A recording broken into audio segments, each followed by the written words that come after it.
Bueno, amigas y amigos, estamos nuevamente en otra entrevista más en la sección de Platiquemos con Antonio López. Es la entrevista que tenemos acá en el canal Tu Patria TV. Ahora pues tenemos la grata presencia de un personaje muy importante para El Salvador. La verdad es de que ya teníamos ratitos de platicar con nuestro buen amigo Agustín y estábamos pendientes de tenerle por acá. Vamos a platicar con Jorge Vargas Méndez, ¿verdad? Ya vamos a interiorizar más acerca de lo que es él, acerca de lo que significa Jorge Vargas Méndez para el arte salvadoreño, ¿verdad? Para la poesía. Muy importante, maestro, que nos visite por acá. Para nosotros es un gusto. Tu Patria TV le abre la puerta y esperamos que no sea la primera ni la última vez que lo podamos tener por acá, ¿verdad? Así de que bienvenido al canal Tu Patria TV. Y voy a iniciar, antes de dejarle la palabra a nuestro buen amigo y maestro, voy a iniciar leyendo corto lo voy a hacer porque los datos biográficos realmente son bastante interesantes y largos, por decirlo de esa forma. Datos biográficos del autor, de Jorge Vargas Méndez. Aunque nació, dice, en la ciudad de San Salvador, el 10 de mayo de 1961, su infancia quedó arraigada en el municipio de San Pedro Mazahuat, en el departamento de La Paz, el terruño de la familia materna.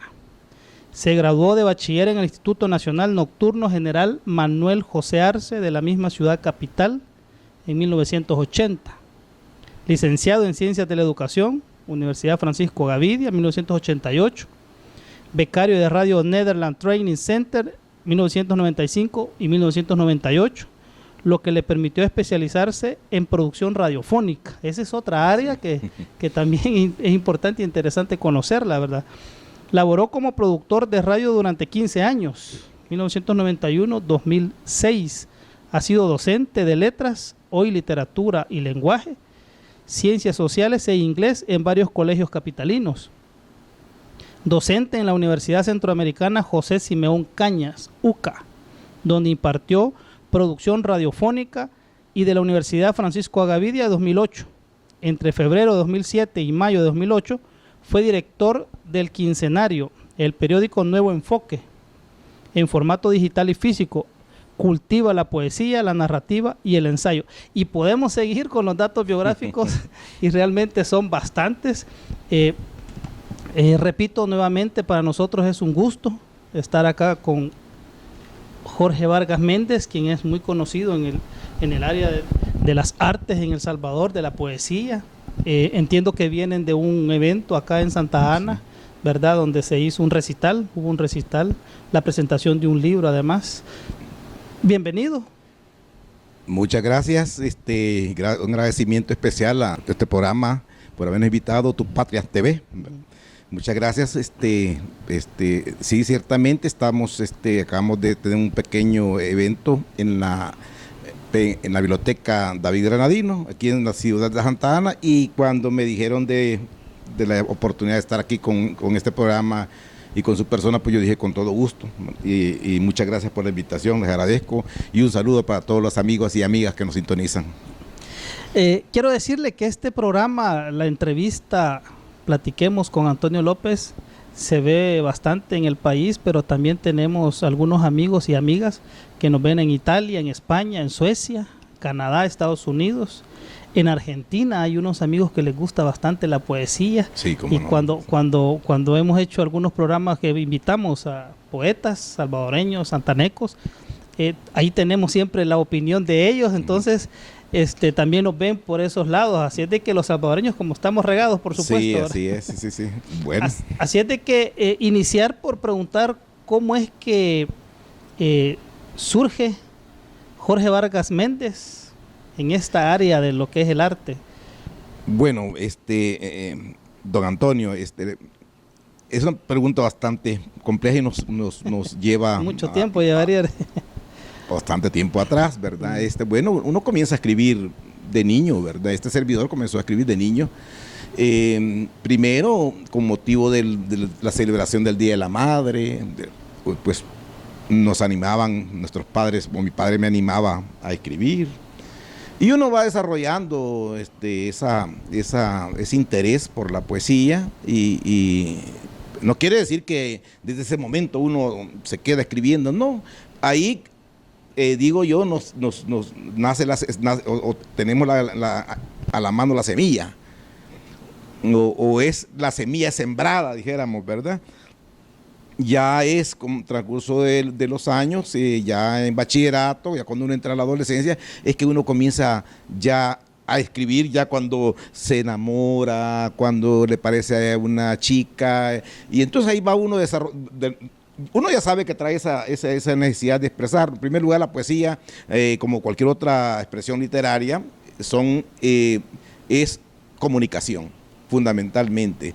Todas las personas tenemos necesidad de comunicarnos y algunas personas lo desarrollamos, otras personas no, eso así es, ¿verdad? Entonces, en el caso de Jorge Vargas Méndez, se desarrolla en bachillerato, retoma la expresión literaria, la poesía sobre todo, pero es hasta ya cuando, a inicios de los 80, que escribe un par de cosas y un compañero se los encuentra en el cuaderno, en lo que uno anda en receso, entonces me lo publican y de repente la gente comenzó a decirme, hey poeta, y yo dije, pero poeta, ¿por qué? Si yo no he dado a leer nada, y es entonces cuando ya no, lo que pasa es que ahí te han publicado en una revista, dando un poema tuyo. Hasta entonces me di cuenta de que a escondidas me habían sacado un texto de mi cuaderno, de las páginas de los cuadernos. Y que la gente lo valoraba, me decían, hey, qué interesante tu poema. Entonces uno dice, bueno, quizás sí, ¿verdad? Es una expresión mía y quizás sí traigo para poeta. Entonces uno comienza ahí, comenzó en este caso Jorge Vargas Méndez comienza así a escribir. En adelante ya lo agarra con más seriedad, hasta que va participando en certámenes literarios y va obteniendo triunfos. Es así como se va consolidando la expresión literaria en este servidor. A estas alturas ya tenemos más de 30 años de estar en el oficio, ¿verdad? Hemos trabajado la poesía, la fábula, el cuento, ¿verdad? El ensayo fundamentalmente. Hemos publicado en ensayo la historia de la radio y la televisión, por ejemplo. Entonces, la historia de la literatura salvadoreña desde 1960 al 2000, entre otros libros más. Pero obviamente predomina la poesía y este día estuvimos presentando el último libro publicado en 2017, en diciembre, que es Mañana habrá otro día. Entonces leímos un poco de poesía, estuvimos compartiendo con el estudiantado del centro educativo que está a la par. Okay. ¿Cómo podríamos nosotros, digamos, de parte de Jorge Vargas Méndez, conocer cómo ha sido la evolución de la poesía, del ensayo? Porque en nuestro país, lastimosamente, de décadas atrás, no ha habido como un impulso, no ha sido como masificado, por decirlo de esa forma. Tal vez puedo estar equivocado, pero pienso yo que se debería de masificar aún más lo que es la poesía, lo que es el arte en general.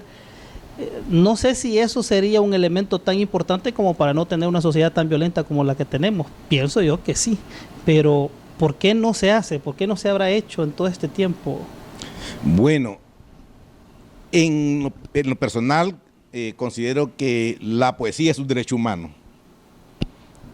Toda expresión, comenzando por el lenguaje, en tanto es una práctica social, es un derecho humano. Entonces la poesía, que es la necesidad de comunicar nuestras ideas, nuestros sentimientos, nuestras emociones, debería ser una posibilidad, una competencia de todas las personas, de los niños y las niñas. Comenzar a expresarse de esa manera desde los primeros grados, desde que comienzan a leer y escribir. El problema es que venimos de una sociedad excluyente, una sociedad que no ha privilegiado la educación. Bueno, todavía a estas alturas tenemos un 10% de analfabetismo en el país. Esto significa que de cada 100 personas, 10 no saben leer ni escribir. Y eso que se han hecho esfuerzos, hay que reconocer que los gobiernos han hecho esfuerzos en avanzar en ese sentido, pero esos avances todavía han sido tímidos. De allá a estas alturas no deberíamos tener analfabetismo en El Salvador, pero sumado al analfabetismo también tenemos otro problema de que no leemos en El Salvador. Entonces los niños y las niñas ven y históricamente han visto en el poeta o en la poetisa, han visto como un genio. Es un genio, es una lumbrera. No, la poesía es como el pan, como la tortilla, es necesaria. La poesía como usted bien señalaba, la poesía puede ayudarnos incluso a canalizar nuestra violencia. La violencia, la ira, la tristeza, la depresión, la poesía puede ayudar mucho. En la medida en que nos expresamos, en la medida que comunicamos, en la medida que expresamos nuestros sentimientos, nuestras preocupaciones, en esa medida también vamos reduciendo los niveles de actitudes violentas que tenemos, ¿verdad? En todas las personas la violencia es intrínseca, pero también hay maneras de cómo canalizarla. Yo coincido con usted cuando dice que si la poesía podría ayudar, por supuesto que sí. La poesía, todas las expresiones artísticas, pintar, tocar guitarra, tocar una dulzaina, todo eso puede ayudarnos y la poesía como expresión humana también puede aportar en ese sentido. Ojalá tuviéramos la oportunidad en algún momento de que una sociedad salvadoreña fuera modelada sobre la base de fomentar las expresiones, ¿verdad? Estas expresiones artísticas y literarias en la población estudiantil. Pero obviamente para eso pasa porque también se fomente el hábito de la lectura en nuestro país. En promedio, de cada 10 personas, 2 leen. Entonces, ¿y qué significa eso? De que hay 8 personas que no leen de cada 10. Entonces, si no lee, las personas adultas no leemos, los niños y las niñas tampoco van a leer. Y si no leemos poesía, para poner un ejemplo, si no leemos poesía, los niños y las niñas nunca van a saber qué es la poesía. ¿Verdad? Entonces yo creo que comenzando por eso, el sistema educativo debería estar orientado a desarrollar esa capacidad expresiva que tenemos todas las personas, a desarrollarla, a potencializarla, de manera que sirva para canalizar, diríamos, actitudes violentas, actitudes que no abonen nada en la construcción de una sociedad en paz. Habría que pensar, digamos, de que hoy en día por las mismas condiciones de violencia que tenemos, y si lo vemos desde el punto de vista de las edades de los jóvenes o adolescentes que pertenecen, digamos, a pandillas, en el caso de las pandillas, podemos pensar y ver de que este fenómeno es meramente juvenil, si lo vemos desde ese punto de vista. Pero, ¿qué pasa con los niños? Es decir, si seguimos en la misma dinámica y el Estado continúa con la misma dinámica, estos niños serán el vivero. Iremos hacia esas prácticas, o sea, los niños irán a esas prácticas y vamos a tener que estar pensando en medidas represivas de aquí a unos 5 o 10 años. Seguiremos en la misma dinámica. ¿Cuál debería de ser el enfoque del Estado en general, no solo del gobierno, sino del Estado salvadoreño? Porque estamos hablando ahí pues de la Corte Suprema de Justicia, estamos hablando de la Asamblea Legislativa y estamos hablando del gobierno como tal. Todo el Estado, incluyendo a la familia. ¿Cuál debería ser el enfoque?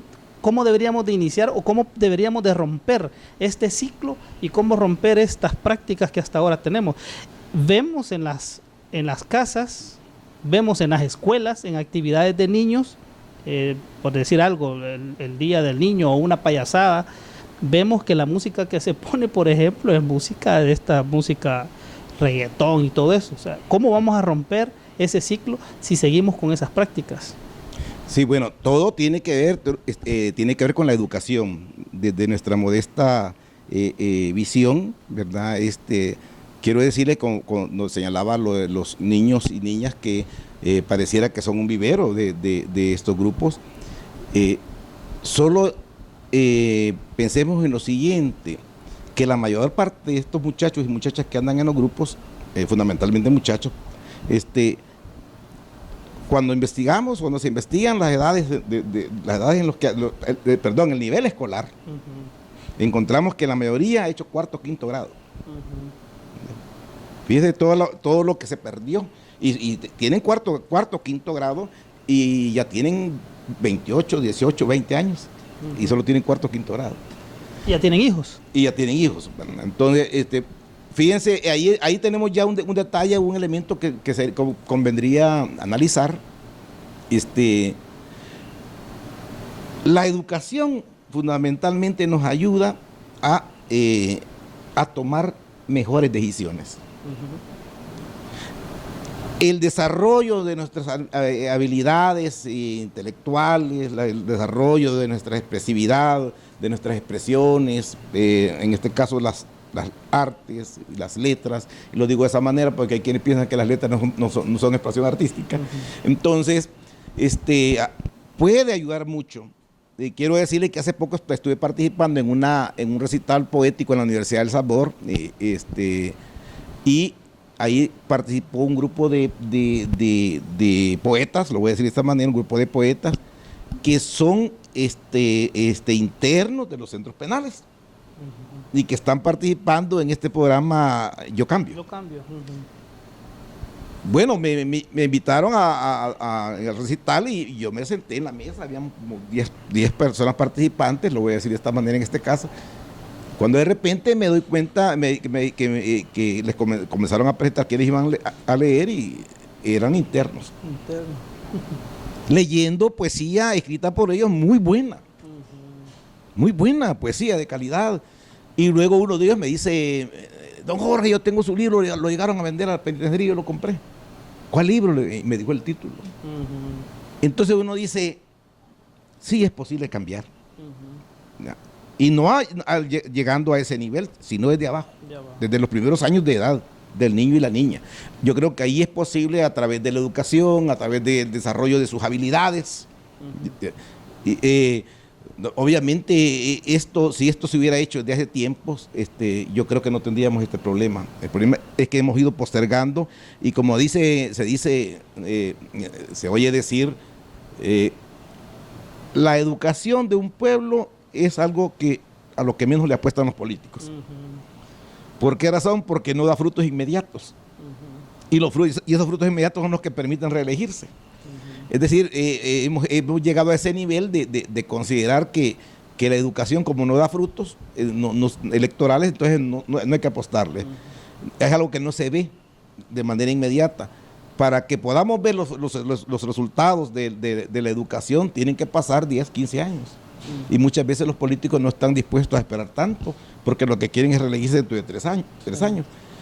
De esa manera, históricamente en nuestro país hemos ido postergando la educación, y no solo la educación, la calidad de la educación. La calidad de la educación, que apostaríamos, le hubiéramos apostado a reducir el analfabetismo, a fomentar el hábito de lectura, a desarrollar habilidades artísticas, el desarrollar el talento de los niños y las niñas, tendríamos otra sociedad sin duda.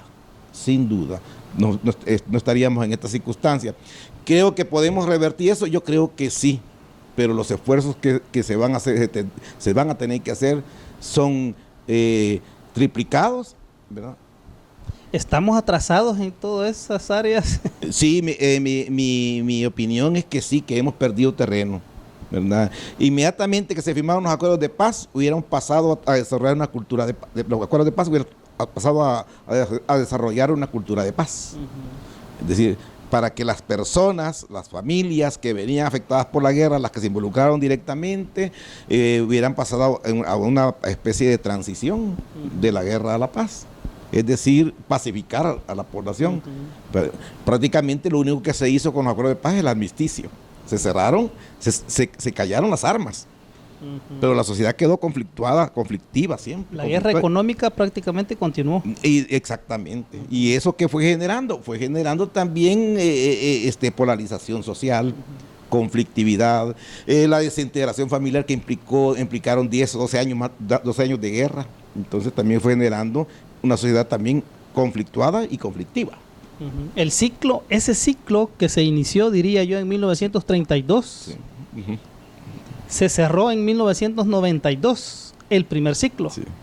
Y parece ser que hemos iniciado otro ciclo que no sabemos cuándo lo vamos a cerrar. Correcto, estamos de acuerdo. Yo creo que es bastante complicado y complejo en el sentido de que todas las características de la sociedad que tenemos ahorita estamos, no es que uno quiera ser pesimista, yo creo que uno trata de ser objetivo en la realidad. Estamos a unos 30, 40 años todavía de superar algunas deficiencias. Ojalá que no fuera así.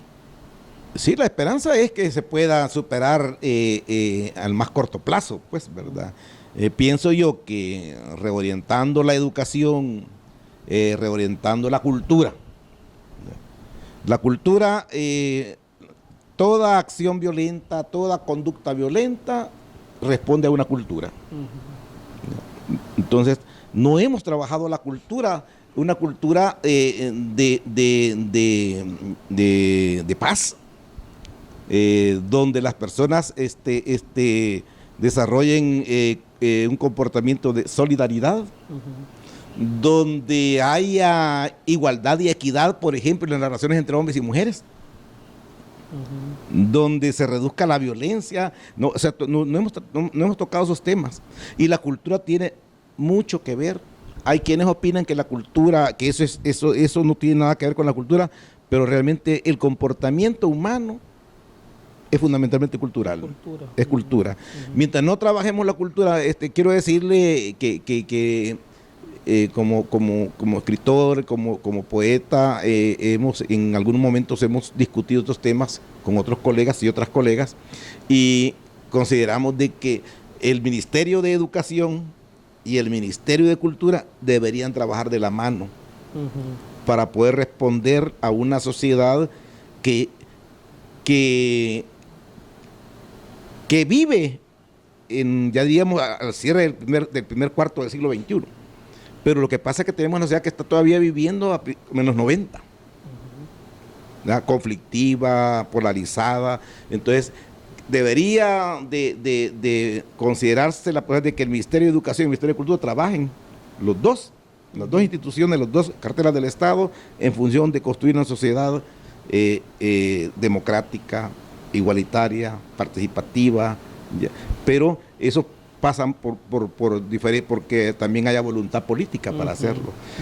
Claro que nos duele como poetas, como escritores, nos duele la diáspora, la emigración, lo que acabamos de ver en esas imágenes viralizadas, donde vemos al padre y a una niña, ¿verdad?, que perdieron la vida al querer atravesar el río. Claro que nos duele, pero la migración en El Salvador ha sido histórica, es histórica. Ya Juan José Cañas, él era un migrante, pues. Él anduvo vagando por diferentes lugares, se fue a buscar oro a Estados Unidos en la época de la fiebre de oro. Ya en 1930 habían una comunidad de salvadoreños en Honduras, en Estados Unidos. O sea, la migración siempre ha sido un problema. Por eso cuando usted decía que comenzó esto en 1932, fíjese que yo pienso que esto comenzó en 1881, cuando se eliminaron las tierras ejidales y se eliminaron las tierras comunales. O sea, son dos decisiones que empobrecieron a la población salvadoreña de aquel entonces, y que eso se hizo como una olla de presión que estalló en el 32. O sea, 50 años después estalló. Y después del 32 vino a estallar otra situación similar en 1989. ¿Ya? Entonces, y que culmina con los acuerdos de paz, ¿verdad? Entonces, para mí que ese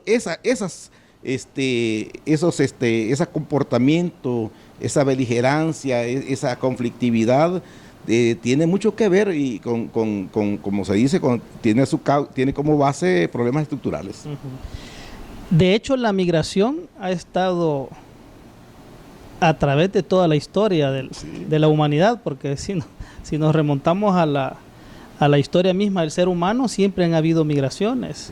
Siempre el ser humano, ya sea por buscar comida, por buscar otros climas, etcétera, siempre han habido migraciones. Pero cuando la migración es, digamos, ya en esta época más moderna, es a partir de la presión económica que siente el ser humano, la familia, es todavía más complicada y duele más todo ese tipo de videos y de fotografías que hemos visto, Sí. que son las que hemos visto, Sí. porque en realidad niños muertos en el desierto Sí. son muchos, salvadoreños, nicaragüenses, hondureños, guatemaltecos, son muchos, Y son que miles, quedan diría en yo, el anonimato, quedan. que nunca se va a saber que Sí. si murió el papá, la mamá, Sí, sí. nunca se encuentran.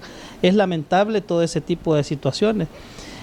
¿Será que el Estado salvadoreño o quienes han estado al frente por décadas atrás realmente no han querido o no han tenido como aquella, o como decimos en buen salvadoreño, no se han querido tirar al agua en cambiar esas condiciones para que el arte realmente tenga el reconocimiento que debería de tener, los poetas tengan que tener el reconocimiento que deberían de tener y que el arte fuera algo, ojalá algún día fuera algo como muy común, verlo ya en las escuelas, en los kinderes? Sí. ¿Será que no ha habido de parte de los políticos les interesa, como muy bien lo decía, a corto plazo? Pero ¿por qué no les interesa? Aparte de ese aspecto del cortoplacismo. Bueno, ¿Será que maquiavélicamente no quieren de que todos estos elementos, digamos, todos estos niños, adolescentes, jóvenes, crezcan y nazcan como artistas porque son personas que van a ir a la vanguardia de la sociedad? sí. Usted me recuerda, por ejemplo, hubo un ministro de Educación, allá cuando se estaba, hubo una reforma educativa hacia 1940, 1960, que le dijeron que por qué no, bueno, en el tiempo del Martinato, por ejemplo, me voy a ir un poquito más atrás, a Martínez le preguntaron que si iba a invertir en estudiantes de bachillerato en ese nivel, y él dijo que no le interesaban, que le interesaban los niños. Eso le interesaban, los demás no les interesaba. ¿Qué estaba diciendo Martínez? Que no le interesaba la formación superior, la educación superior, que no le interesaba formar profesionales, que le interesaba a los niños y las niñas. Ok, los niños decía. Entonces, bueno, pero en 1960, cuando viene la reforma del 68, en ese momento se le pregunta al ministro de Educación sobre la necesidad de mejorar la reforma, de reorientarla, y definitivamente el ministro dice, no hombre, ¿para qué vamos a invertir dinero? Si la gente que vive en el campo lo que necesita es una cuma. Ahí tenemos la visión. Entonces, ¿a qué nos lleva esto? Nos lleva a pensar en que los grupos políticos influyentes o dominantes siempre le han apostado a generar mano de obra barata. Dominada. O mano de obra barata, y para que sea barata tiene que estar dominada, y para que esté dominada tiene que tener bajo nivel educativo.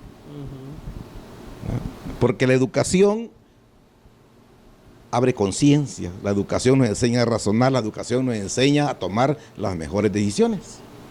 Y cuando hablo de educación también hablo de acceso a la cultura. Los teatros en décadas, a inicios de las primeras décadas dijéramos del siglo pasado, del siglo antepasado y del siglo pasado, siempre fue para élites.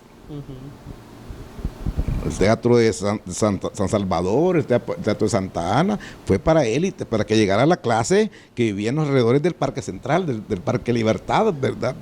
Pero no era para acceso a la gente que vivía en los alrededores, en las orillas de las ciudades.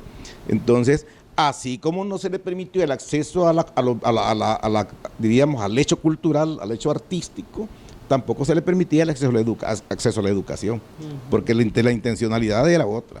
O sea, se crearon para ciertos grupos, no para la población.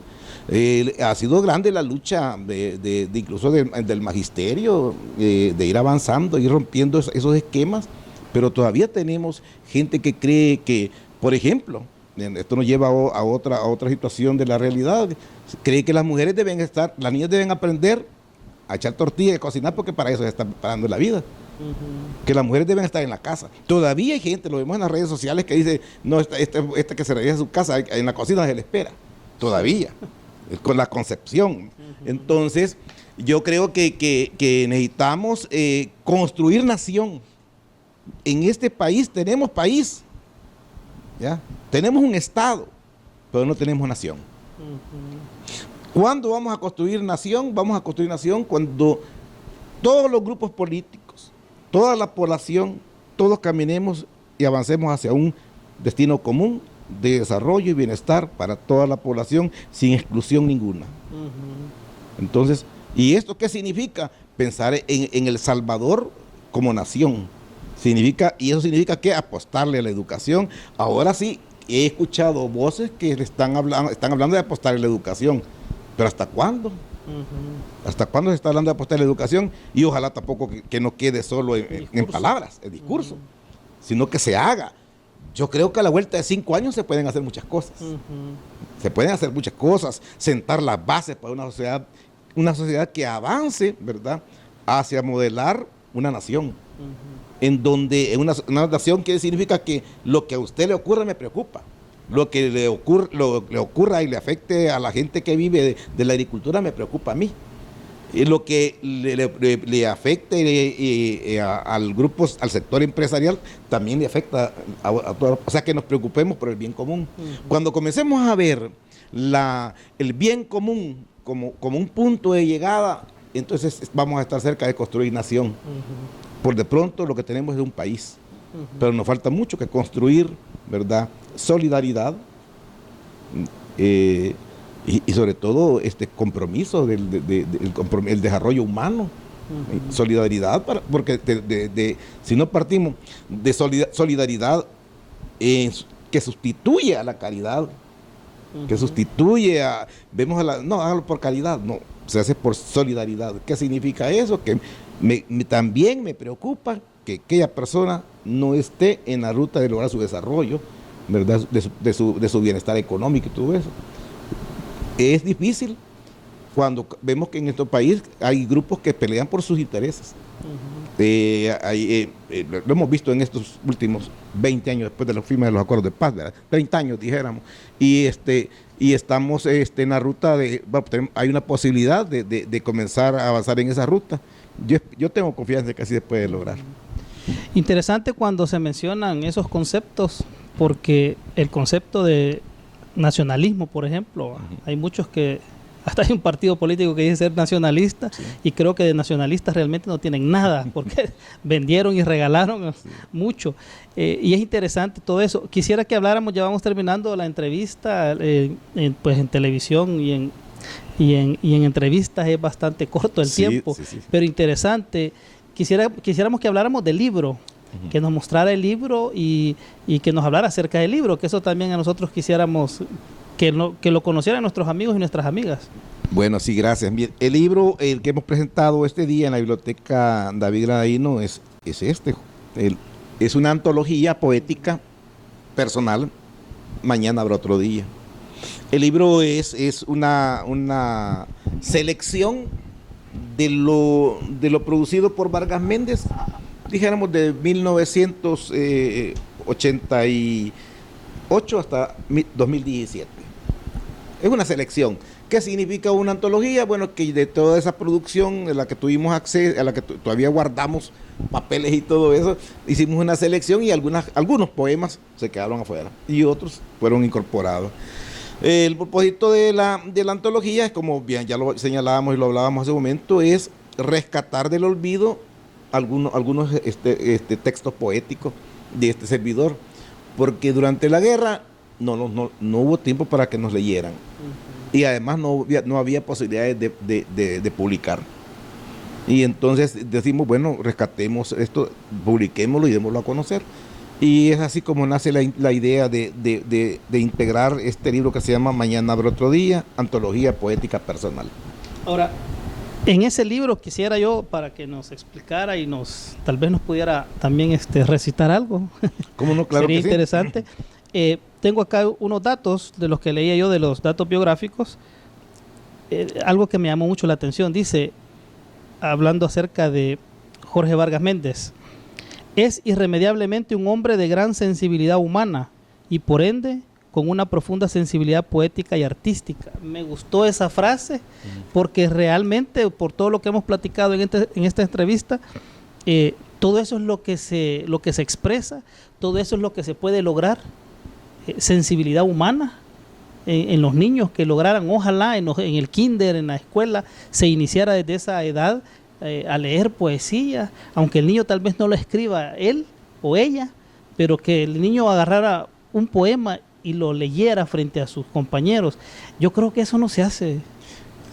Sí, hay docentes que tienen diría yo, esa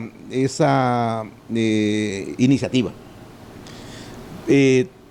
Como docente también he trabajado muy de cerca, o trabajo muy de cerca con colegas, y nos damos cuenta que el niño y la niña no saben a veces ni siquiera agarrar el micrófono ni siquiera expresarse. Entonces, precisamente el martes estaba participando en una actividad de un recital en San Antonio Mazahuat, en el departamento de La Paz, y veía eso. ¿Y qué es lo que pasa? ¿Por qué el niño o la niña no le tienen miedo a esto? Es porque no se lo han enseñado, porque no ha tenido acceso a eso. Entonces, tiene mucho que ver el papel de cada docente. Si, de hecho, nadie puede dar lo que no tiene. Si hay un docente que no lee, pues sus estudiantes no van a leer. Pero si hay una docente que lee y que le gusta la lectura, entonces es seguro que sus estudiantes van a leer. Y eso sí es, porque nadie da lo que no tiene. Yo no voy a estimular que alguien que juegue billar, y aunque digan que el billar es que se dijera hipotéticamente que el billar da pisto o genera dinero, porque a mí no me gusta el billar. Entonces no lo voy a fomentar. Entonces hoy pongámoslo en el caso del libro. Si yo no leo, yo no lo voy a fomentar. En primer lugar, porque va a implicar que yo tengo que leer para lograr que mis niños y mis niñas lean. Y ese es el paso que no quieren dar muchos colegas. Dicen, no, ¿para qué les voy a exigir que lean un libro? Primero que me van a decir es que yo tengo que leerlo primero. Porque yo tengo que leerlo, y si yo no leo, a mí no me gusta la lectura. De hecho, me he encontrado con colegas docentes que dicen, yo odio los libros. Y entonces me he quedado sorprendido, digo, una colega que me dice que odia los libros, ¿qué pueden esperar sus estudiantes de ella? Entonces, yo pienso que tiene que haber un cambio de actitud de parte del docente, de la docente, ¿ya?, para poder construir una sociedad diferente. Niños y niñas que se sensibilicen, primero que conozcan que la poesía no es un acto de magia, que la poesía es decir, esta boquita es mía. Esa es la poesía. Entonces, y cuando comprendan que decir qué bonita está la tarde, anaranjada, que parece una naranja llorando, o lo que sea, ya está construyendo. De hecho, en la vida cotidiana decimos, qué chula está la tarde. Eso es un verso. Cuando decimos, qué chivísimo está el amanecer.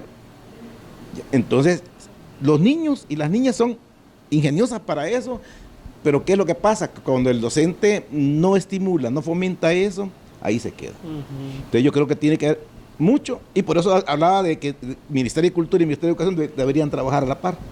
Hay muchas casas de la cultura que hacen un enorme trabajo en su municipio, fomentando este tipo el encuentro de la persona con el libro, el encuentro de la persona con la poesía, el encuentro de la persona con la pintura, el encuentro con la danza, con la música, y ahí están trabajando, luchando. Ahora, eso hay que decirlo, sin el presupuesto que deberían tener. Entonces, ahí comencemos. ¿Cómo yo, desde la Asamblea Legislativa, voy a fomentar, voy a apoyar ese tipo de visión? Si lo que hago es quitarle presupuesto al Ministerio de Cultura, si lo que hago es quitarle presupuesto a la Casa de la Cultura, si lo que hago es quitarle presupuesto a la biblioteca. Educación. Quiero lanzar, y voy a decir algo que vengo estudiando desde hace cuantas semanas. Es proponer, por ejemplo, y ojalá usted me echara la mano en ese sentido y a través de su programa, proponer que en El Salvador se reforme la ley FODES. Una campaña, ¿verdad?, que se reforme la ley FODES. Todo municipio que reciba dinero del FODES, que son nuestros impuestos, los suyos y los míos, está obligado por ley a crear una biblioteca municipal. Pero no crear una biblioteca municipal como bodega de libros, sino con el personal adecuado y calificado para que este personal se vincule con los centros educativos de su municipio, ¿ya? Y trabajemos por una cultura donde predomine, donde se desarrolle el hábito de lectura. Ahí vamos a ir comenzando a romper, yo creo, o avanzar hacia una sociedad diferente. Entonces, es una propuesta que espero en unas pocas semanas estarla llevando incluso a la Asamblea Legislativa. Qué bien. Modificar la ley FODES. Cada municipio que reciba tiene que fundar una biblioteca. Si en este país tuviéramos 262 bibliotecas municipales, ¿ya?, con el personal adecuado, y que trabajaran estas bibliotecas con los centros educativos y con la población en general, le aseguro que a la vuelta de 5 años vamos a tener un país diferente. Esa es la quijotada. Es una propuesta muy importante. Bueno, nosotros estamos desde ya integrados a esa propuesta. Gracias. Así es de que solo esperamos ahí la señal, como decimos, y le entramos en buen salvadoreño. Sí. Porque eso es lo que queremos. Y de hecho, cuando surgió este canal digital, surge con esa idea, es decir, promover el arte, todas las artes, por decirlo así, en general. Y de hecho aquí hemos tenido poetas, cantantes, porque nuestra idea es que realmente la población conozca de qué es lo que también podemos nosotros formar parte, o qué podemos nosotros adoptar para nuestros hijos. Hemos llegado al final de la entrevista, pero sí quisiera que nos ayudara usted a enviarle un mensaje a los niños, a las niñas, a los adolescentes y a los jóvenes, pero sobre todo al padre y a la madre, porque en la casa a veces nosotros somos los mayores culpables de que nuestros hijos o hijas no adopten este tipo de actitudes, como muy bien lo decíamos. Sí. ¿Cuál podría ser el mensaje hacia ellos? Bueno, nuestro mensaje para las madres y los padres o las personas responsables de familia, en primer lugar, es fomentar en los niños y las niñas el hábito de lectura. Hágalo de esta manera. Léale un cuento, póngale, hoy lee la mitad del cuento, mañana lee la otra mitad. La idea es que nos unamos a este esfuerzo de desarrollar el hábito de lectura y que también participemos apoyando a los centros educativos. Entonces, mi sugerencia mi consejo es, comencemos a leer junto con nuestros hijos y nuestras hijas. Si usted le lee 5 minutos diarios a su hijo, a su hija, o lo acompaña en su proceso de lectura, al final va a terminar desarrollando en este niño o esta niña su interés por la lectura. Al final del año, usted habrá aportado al desarrollo de su hijo o de su hija, de su sobrino o sobrina, habrá aportado al desarrollo del hábito de lectura. Si hacemos esto, tenga seguro usted que al finalizar el año lectivo va a tener un cambio de actitud en el niño y la niña. Por favor, démosle el ejemplo. En este país necesitamos leer, en este país necesitamos lectura, en este país necesitamos niños y niñas que sepan hablar, que sepan expresarse, que sepan tomar decisiones, que sepan protegerse, pero también que sean solidarias. Y solo eso lo vamos a lograr a través de la lectura. Ok, bueno, gracias nuevamente. Muchas gracias. Para mí ha sido un gusto, ¿verdad? Yo sé que los amigos y las amigas que nos ven, pues también va a ser un gusto para ellos escuchar todo esto. Y esperamos que no sea la primera y la última vez, como decimos, no. Y ya desde ya nos integramos a esa campaña. Como no, muchas gracias. Muy buenas tardes, amigos y amigas. Un saludo.